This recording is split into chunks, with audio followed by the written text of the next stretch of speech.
Today, I'm going to share with you one trick so you will always be able to tell with absolute certainty whether or not your girl is lying to you. Paul from Apex Mindset, hit the subscribe button, go to apexmindset.net to book a consultation. Make sure you hit that notification bell and like the video. Let's get into lying, okay? Now, first of all, to start off, everybody, including your girl, lies. Okay. When I get into the whole thing, you'll agree with me. At least by the end of the video, you'll agree. Okay.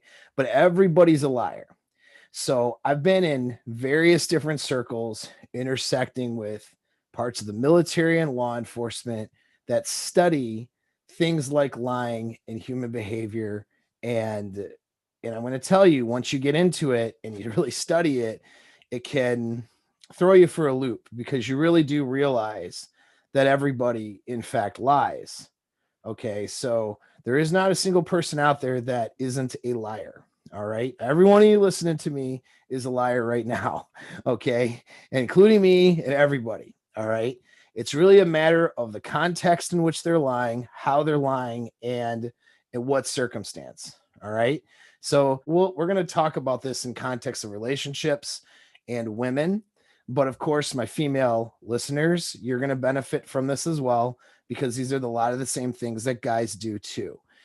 It is going to be a little bit more focused on female behavior, though. Don't think that I'm saying in the video here that only women lie or whatever.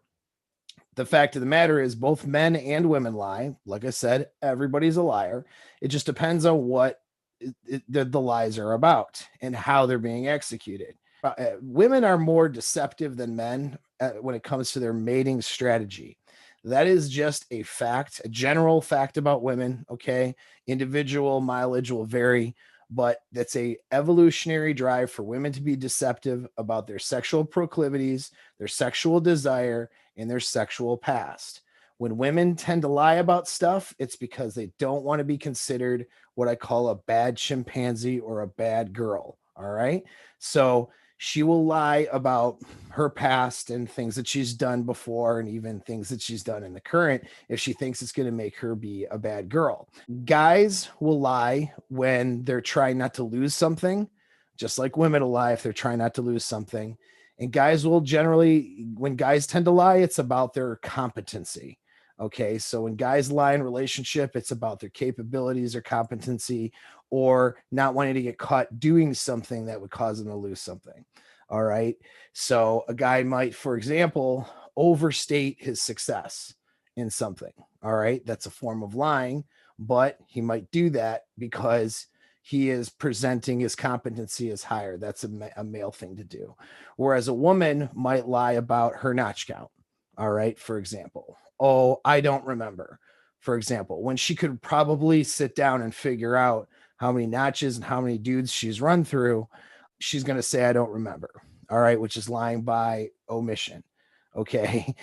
So it's a matter of context and the reason why someone's doing it. All of you have said a white lie before. Maybe it was for a benevolent reason. You lie to a kid because you don't want the kid to, have the wrong idea about something. No, mommy and daddy were just, watching a movie last night, right? And not having sex, for example.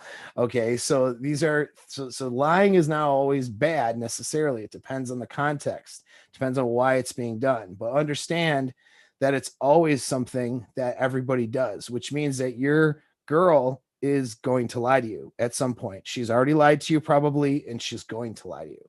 So it's a question of, is it about the big things? Is it about things that matter? Is it about things that are affecting in the relationship? And are they about things that would prevent you from having a healthy relationship or moving forward, right? So how damaging are the lies? That's the question. But you want to be able to tell if she's lying or not, right? And so that's what we're going to get into. Well, first, let's talk about the types of lies. And get into the types of lies, you'll see what I mean when I say everybody's a liar. All right. So women will always say, I'm not a liar. I always tell the truth. Okay. But really, women are referring to lies of commission. All right. Commission is more or less a bold faced lie. So, did you go to the bar last night?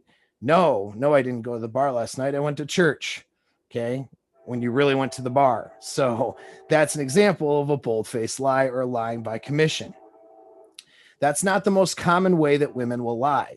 Sometimes they do that, but that's much more rare.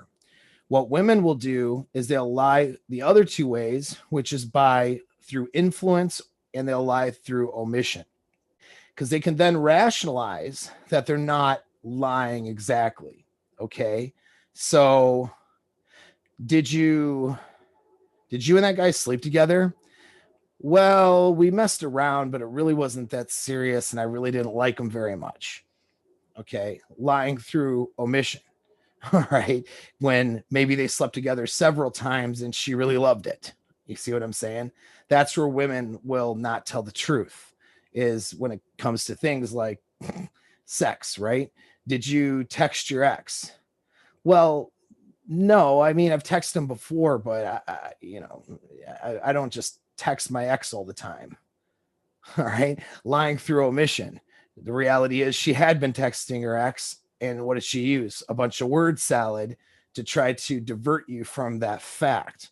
Maybe she has a message exchange with an ex over on her social media, and she simply just doesn't say anything about that, right? Well, that's something that might be pertinent to that relationship, depending on the nature of what's going on there. Yet she's omitting, right? She's not telling you the truth about something that would be probably pretty important. Okay. So that's lying through omission. It's a very common way that women lie. Another way that women tend to lie is through influence. Okay. So lying through influence is like, did you sexually assault that girl? No, I have a daughter. I'm a devoted father. I have a daughter. Why would I sexually assault that girl? See what I'm saying? That's lying. I'm a good person. I'm a dad or whatever. Someone might say that I have a daughter. Why would I sexually assault somebody? Like, I'm a good person. I'm this good dad. So, I never do that. Right. And then under further questioning, they sexually assaulted that person. All right. So that's an example of lying by influence. Women do that all the time. You know, like, no, I'm a good girlfriend. I'm not going to cheat on him. Right. Meanwhile, she's doing cheating behaviors and she's not telling that person about it. So answering a question with a question. Would you really think I would do something like that? Right. I'm a good person. See, so lying through influence, not answering the question, not being truthful in the answers, but saying, "Hey, I love you. I mean, you think I would do something to hurt you?" But then not actually overtly saying, "Yeah, I did this," or "No, I didn't." Okay, so that's lying through influence. Women are masters at doing that too. So women tend to do one of those two things, and then they like to say that they're truthful because they didn't give you a bold-faced lie or a lie through commission. So understand, though, that all three of those things are lies. They are concealing the truth and not telling the truth for what it is. Okay. And women will especially do this about dudes they've banged in the past. They will especially do this about their feelings and thoughts about another guy. Kevin from sales is attractive at work. They're going to do a lot of omission and a lot of influence to dance around that. And if they'll only do the commission thing if they're forced, and you'll notice a large amount of discomfort when they are forced to say, because you're mad and cornering her, I'm not attracted to Kevin from sales. Are you serious? No, I'm not. But it takes like pulling teeth to get there, which, by the way, if you're pulling teeth to get her to commission, meaning to verbally say yes or verbally say no, she's probably lying by the time you get there. Okay. So these are all things to be aware of. And I'm not trying to influence your guys' insecurities any worse than they might be, or not even necessarily insecurities, but just influence that protective and that mate protective instinct, which isn't necessarily an insecurity in and of itself. I'm not trying to stimulate that and influence that with this video. I'm just trying to give you guys the techniques and tools so that when you maneuver around your relationships in the sexual marketplace, you can tell what your woman's doing, what's going on. All right. I don't care if you're married for 20 years, she's going to lie to you. It's just a question about what it is she's lying about and how she's doing it.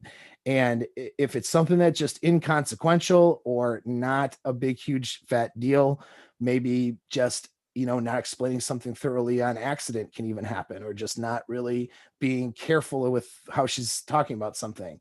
These things aren't big deals. Okay. Well, when she's intentionally being dishonest, over things that matter or are important, I think it's very useful for you to know those things. And I'm surprised we don't talk about this more often, but this was a question actually in one of my comments in one of my YouTube videos. It's how do you tell when they're lying or not telling the truth? I'm like, damn, that's a great question. And I have a ton of training on this. Why haven't I done a video on this before? Well, anyway, here you guys go. Some examples here. So, have you been texting your ex? And she goes, no, you're a psycho. Okay. That's an example. And she was texting her ex. So that's an example of lying through commission and using anger and accusation as a diversion or cover. So look for that when you have these conflicts with your woman. Look for accusations and look for diversions. Accusations tend to act as diversions. Okay. So instead of answering the question and being upfront with you and truthful and having an adult conversation, she's going to get mad at you and accuse you of something, or even quietly accuse you of something, or use a diversion so that it diverts your attention from the fact or the idea that she might be not telling the truth. That's a very common tactic that women use. So, like I said, are you talking to your ex, or have you been texting your ex? No, you're crazy. Okay, that's lying through a direct bold-faced lie, but then using a diversion tactic and an accusation to try to divert you from the fact that she's bold-faced lying. Or how about this? Same question. Have you been texting your ex? Well, recently, I don't text him really ever, but there have been times when he's texted me and I responded, sure, but it's not really like that. All right. Something like that. That's lying through omission and using explanation as a diversion. Okay. I mean, so you look at that whole thing like recently, like surprised, and she just literally texted him 2 hours ago, right? What's recently? Oh, you meant 5 minutes ago? No, it was 2 hours ago. I don't really text him ever. Like, that's a very, see the word choice in that kind of a statement. I don't really text him ever. Like, you know what I mean? What does that exactly mean? So you text him how often? Twice a day? All day? Twice a week? Once a month? Like, what's going on here, right? So that's lying through omission and using a lot of diversionary tactics in order to lie to you. Another one, here's an example, like where she would say something like, babe, I only want to be with you. Why are you so insecure about our relationship? All right. So that's where she's using influence as a lie. All right. I only want to be with you. I'm not this bad person, right? Influence, and then of course, diversionary tactic, the accusation. Why are you so insecure? All right. And so these are methods and techniques that women use, like as if they've been professionally trained to do it, it seems like, to lie to you. All right. So recognize these things, because if she's doing these things, she's probably not telling the truth. Okay. If she really wasn't texting her ex, and you're like, well, have you been texting your ex? She just looks at you and goes, no, baby, no. I haven't texted him like since we've been together, and since we broke up, I don't text him. Right. Or she just looks at you and goes, no, like, I don't text my ex. Like, looks at you like you're crazy. That's a better answer. Right. But we'll get in. She could be lying there too, doing a straight commission lie. And so how can we tell? Right. So now it gets to the point, like the title and everything involving this video is, how do you know if she is lying with absolute certainty? Well, I shouldn't say absolute. It's a little bit of catchphrasey because there's no absolutes in this. But here's the main thing you need to be able to do, and you need to be intentional and conscious about this when you deal with people in general, but particularly someone in a close relationship with, and particularly your girl, is you establish a baseline. So that is the trick. There's your one trick right there that will always work, never steer you wrong, is if you've established a good baseline, then you'll know how she sounds when she's telling the truth. And then when she diverts from that baseline, you'll be able to know then that she's not telling the truth. Okay. That is the guaranteed way. All right. yes, there's a lot of like people out there that claim to be able to just tell when people lying when they're talking and stuff, and they use all these techniques. But the reality is, if you've ever worked with anyone in the CIA, if you've ever worked with anyone in military intelligence and counterintelligence or interrogations, right? The reality is there is no surefire, like you can't just take a person and be able to tell because of where their eyes are looking or some of these little cute little tells that they have in all these articles out there, be able to tell with any certainty that that person's lying. Okay, because one person might look a certain way when they're nervous, and the nature of the discussion might make your girl nervous, and that due out of nervousness she might behave a certain way, but that doesn't necessarily mean she's lying. So the thing is, you need to establish a baseline, and if you're in a LTR, long-term relationship, this is something you should be doing during the casual dating phase. Okay, and so the baseline that you're going to establish is you watch them when they're telling the truth and relaxed. All right, they're telling a story, telling the truth, telling you something about something that happened. Watch their mannerisms, their body, their speech patterns, their tone of voice, their pitch. Okay, and word choice, and how they answer questions, and how they do that relaxed. Now, watch them also when they're truthful but anxious. So during an argument where they're under stress or any of those things, notice and take mental note of their body language, mannerisms, tone of voice, pitch, pacing of their words, how they, the word choices, how they answer questions when they're upset or anxious. Okay, when they're under distress, but they are in fact telling the truth. Okay, so that those two things will help you establish a baseline. When you're very observant about those things, then you'll know when she is going to lie. Okay, and so another way, a third way to develop this is to get them to actually lie about something that is a lie. Okay, the real answer, but then they tell that lie, and watch how their mannerisms are. So that will tell you a baseline now for what they sound like when they're lying to you. Okay, and of course there'll be some differences in different contexts, but that's something to look out for. So that is the one trick. If you establish a baseline, a very good and clear baseline with the girl you're with, and if you've been with her for more than a year, you should have a pretty good idea with her mannerisms and voice patterns when she's telling the truth and relaxed, and her mannerisms and voice patterns when she's telling the truth but anxious.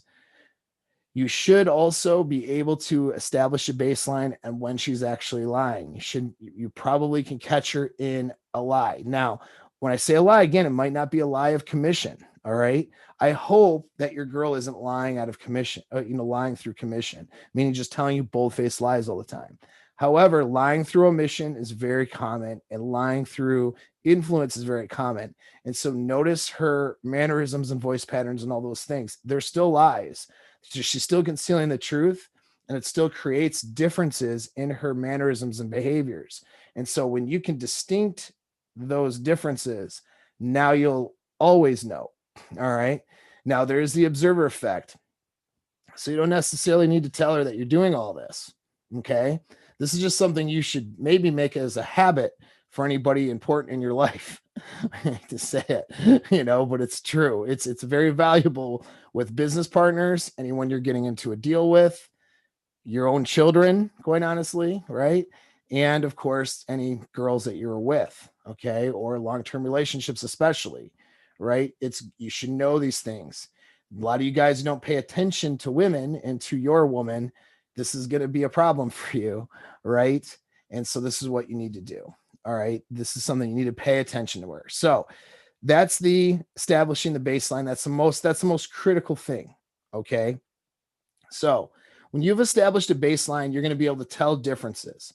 Here are some things to look for and how to look for. One is to ask the same question 3 different ways. Okay. So in other words, let's use babe, have you been texting your ex? No, I'm not texting my ex. Well, I mean, when was the last time he reached out with you and you had an exchange with them? Well, and she says, I don't text my ex. Like, I can't remember the last time he reached out. I can look though and look it up for you.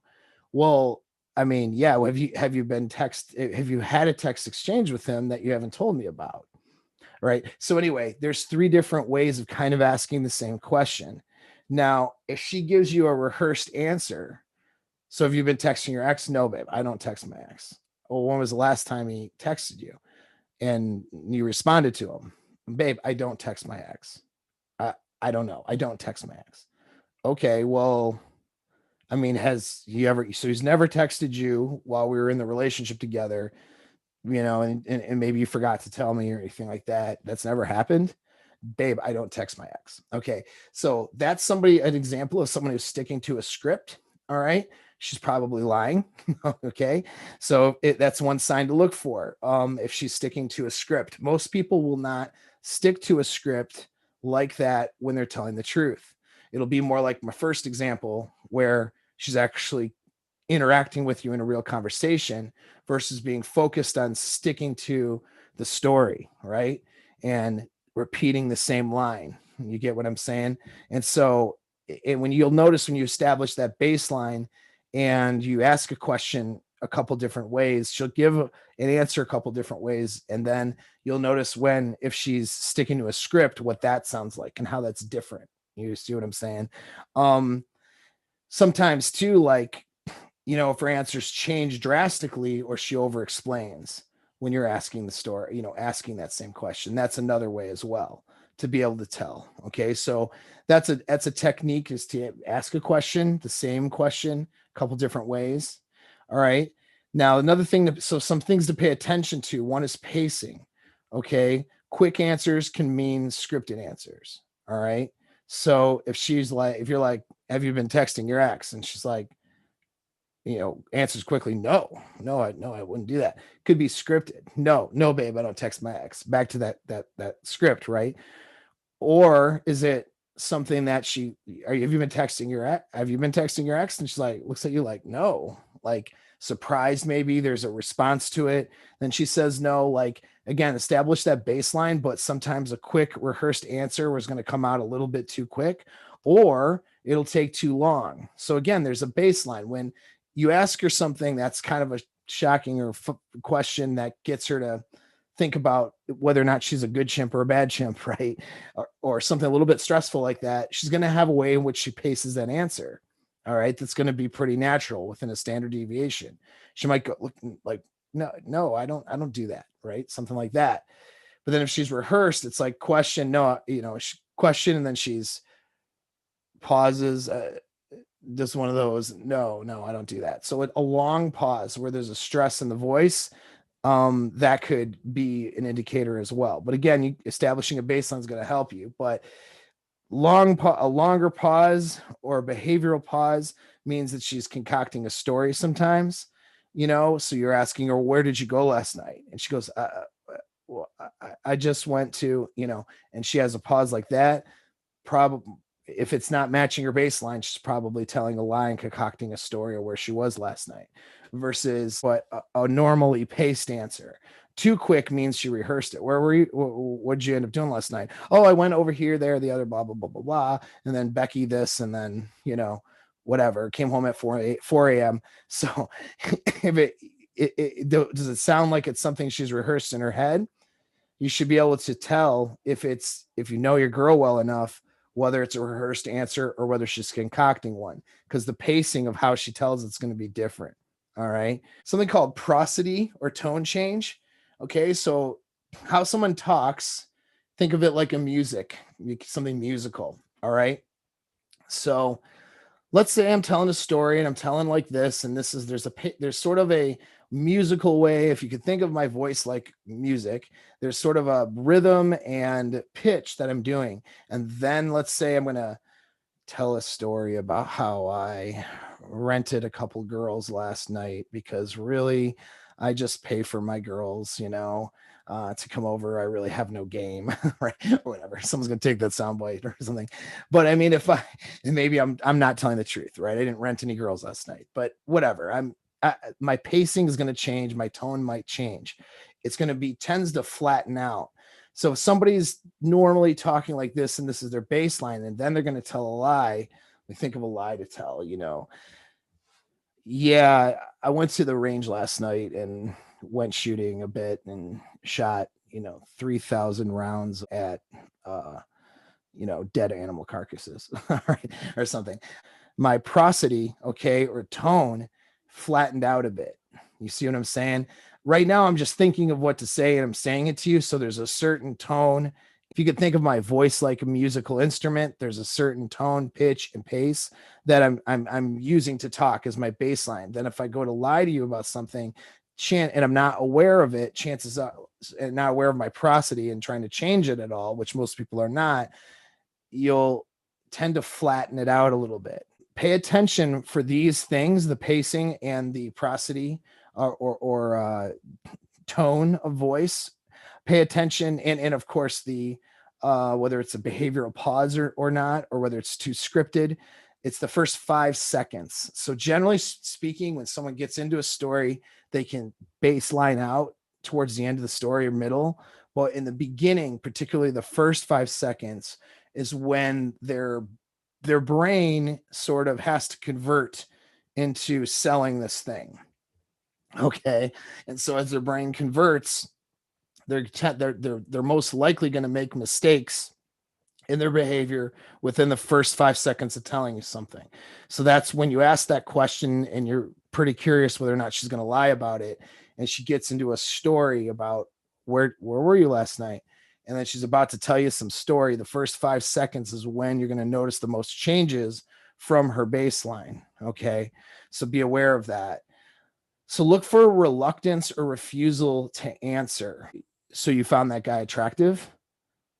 uh, uh, Babe, like what's wrong with you, right? And she's, that back to using, either omission or influence, right? Those, the omission and influence are reluctance to answer. Okay. If you have to push an answer out of her, then she's been lying to you, probably through omission and influence. And then if she chooses to tell the truth, you'll know why, because it'll be something you don't like to hear, right? But if she, tells you something that is probably what you want to hear, no, I told you I didn't sleep with him, right? And it took you questions to get that out of her. Chances are she has been lying to you. That is a lying of commission, but she didn't want to get to the commission part because women seem to think that omission and influence aren't lies. And so they will stick to those things so then they can tell themselves, I'm a good chimp. I didn't actually lie to him. I just didn't tell him the whole story because he would get mad. You see what I mean? And so yeah. So look for that reluctance or refusal. Okay. Now, as far as all these things, there's some things you want to look for. Clusters. Clusters are multiple pieces of evidence that happen together. So within that first 5 seconds, if she has a behavioral pause, diverts her eyes for a second, and shifts her body a little bit, and it doesn't fit her baseline, that's a cluster of behavior: a body shift, an eye, and a diversion of her eyes or head, and then that behavioral pause. So you're looking for a combination of things together. Now there's a whole list of things that I'm really not going to mention because it's just going to be, but you can look this stuff up on the internet as things that people will do with their eyes, their throat, or voice, or their body. Okay. So for example, grooming gestures, so someone's answering questions and they're nervous and they're doing this and they're fidgeting, if they're like this and they're talking to you, or right. These could be them lying. Now, they could be them just under stress though, too. So the body stuff is harder to figure out on its own. You have to get a baseline there. So if she's just nervous and she does this or taps her finger when she's nervous, and then she's you're asking a question where you think she's going to lie and she's doing this, well, then that doesn't indicate a lie, right? Maybe she is telling the truth. But if she doesn't do that behavior, or let's say that grooming, like she's doing one of these, or just kind of grooming herself, wanted some of this stuff, and she's answering questions, no, I'm not texting him. Okay. And that's not a normal behavior for her. Well, chances are that adds to the cluster of behaviors that you can analyze and notice that would indicate that she's not telling the truth. So That's a bunch of information for you guys. Okay. A bunch of things that will help you tell if anybody really is telling a lie or the truth, but particularly the girl that you're with. You have all the tools now. It's a brief rundown. It's a skill to work on and practice. Establish a baseline with people in your life. Become observant, become aware, and lead your relationship to success. Thanks again for the support.